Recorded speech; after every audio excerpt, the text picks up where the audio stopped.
Baik, selamat pagi teman-temanku semuanya. Salam sehat, salam sejahtera untuk kita semua. Pada mata pelajaran PPKN kali ini, kita berjumpa kembali dan kita akan membahas tentang arti penting UUD Negara Republik Indonesia tahun 1945 bagi bangsa dan negara kita.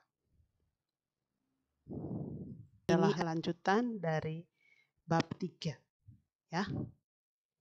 Kalau bab pertama kita membahas bab 3 awal kita membahas tentang proses perumusan Undang-Undang Dasar dan pengesahan Undang-Undang Dasar 1945.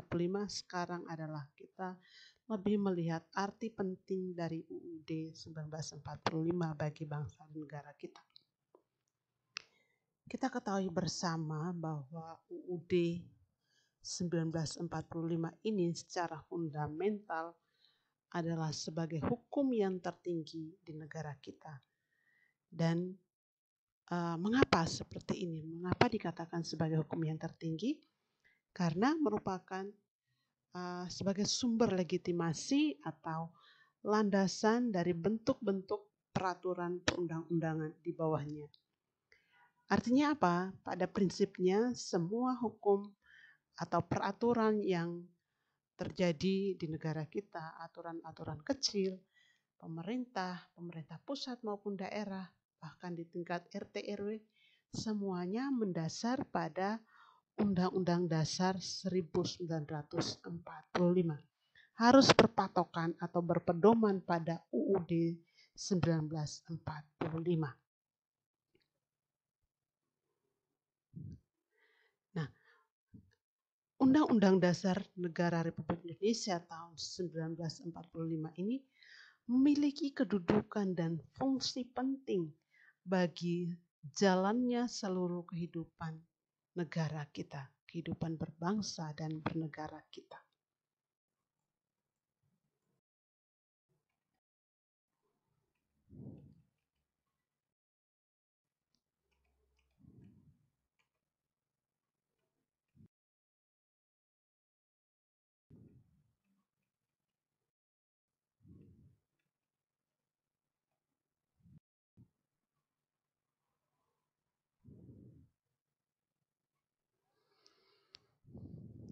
Nah, seperti yang belum lama ini kalian dengar ya, ada berita dan ada peraturan perundang-undangan baru yang ditetapkan oleh pemerintah dan banyak terjadi demo sana sini karena merasa tidak sesuai. Jadi nanti kita akan bahas di pertemuan selanjutnya.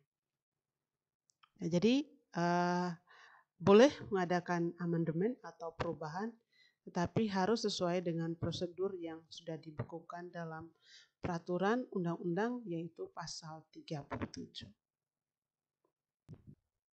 Nah, Undang-Undang Dasar 1945 ini terdiri dari 3 bagian. Yang pertama, pembukaan yang terdiri dari 4 alinea. Yang kedua, batang tubuh yang terdiri dari 16 bab, 37 pasal, 4 aturan peralihan, dan 2 aturan tambahan. Yang ketiga adalah penjelasan. Mari kita lihat berikutnya. Nah, pembukaan Undang-Undang Dasar yang terdiri dari 4 alinea.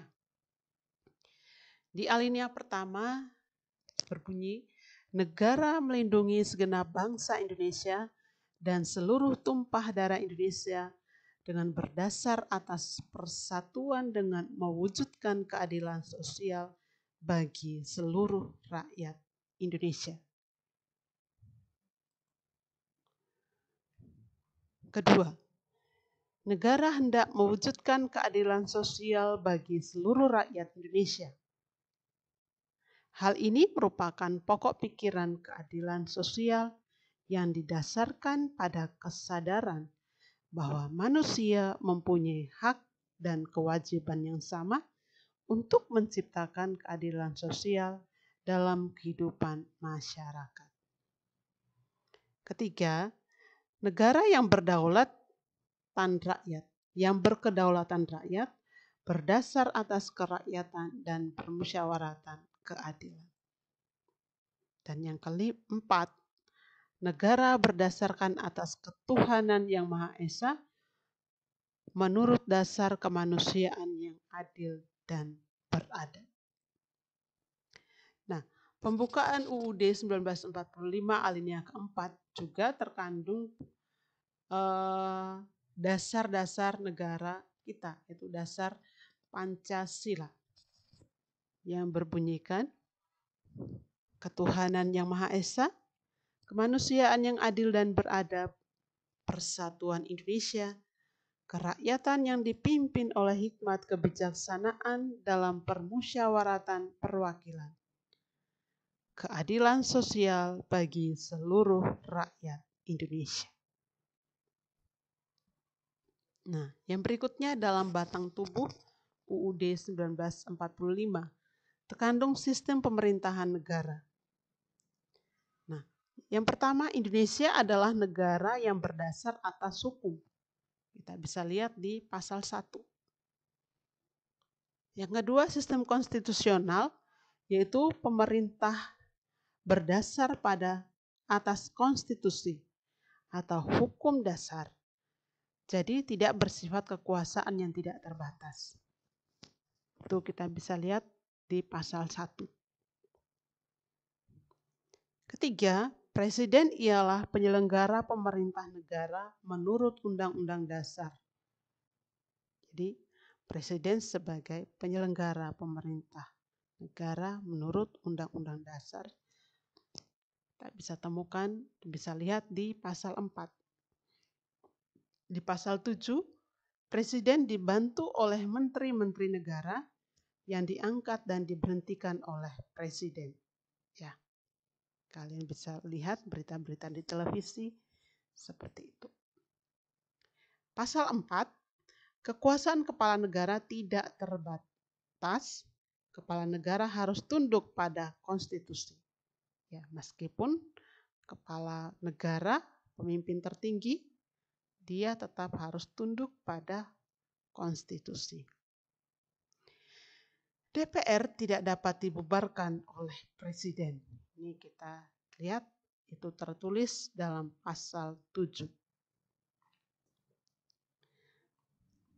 Berikutnya, Undang-Undang Dasar 1945 dalam gerak dan pelaksanaannya mengalami masa berlaku. Ya, semua ada masa berlakunya. Yang pertama, mulai tanggal 18 Agustus 1945 sampai 17 Agustus 1950. Nah, sejak ditetapkannya tanggal 18 Agustus 1945, berarti Undang-Undang Dasar 1945 ini berlaku di seluruh wilayah Indonesia. Ya, dari sejak ditetapkannya tanggal 18 Agustus atau hari setelah diproklamasikan kemerdekaan Indonesia, Undang-Undang Dasar ini berlaku bagi seluruh warga masyarakat Indonesia. Nah, sedangkan tanggal 27 Desember 1949 merupakan masa berlakunya konstitusi RIS, di mana Undang-Undang Dasar 1945 hanya berlaku di salah satu negara bagian RIS saja. Yang kedua, dimulai sejak tanggal 5 Juli 1959 sampai dengan sekarang.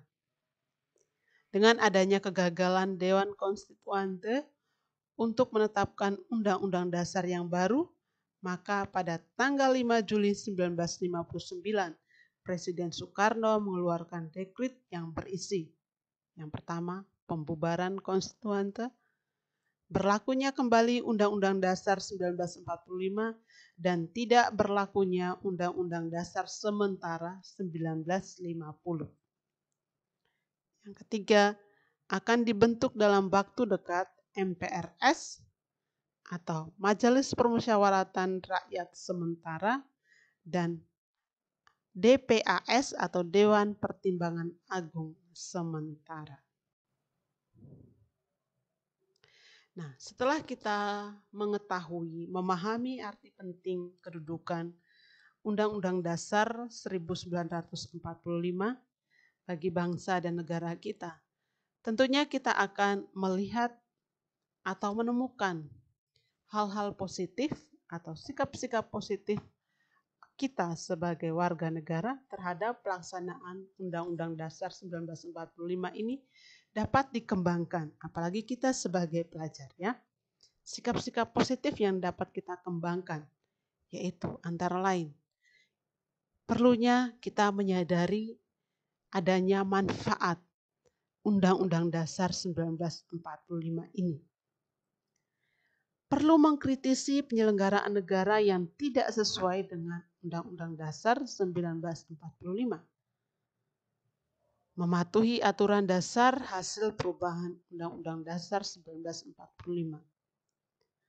Berpartisipasi secara aktif dan bertanggung jawab dalam melaksanakan UUD 1945. Menghargai upaya yang dilakukan oleh para mahasiswa dan para politisi yang dengan gigih memperjuangkan reformasi tahun 98, tatanan kehidupan bernegara yang sesuai dengan Undang-Undang Dasar 1945.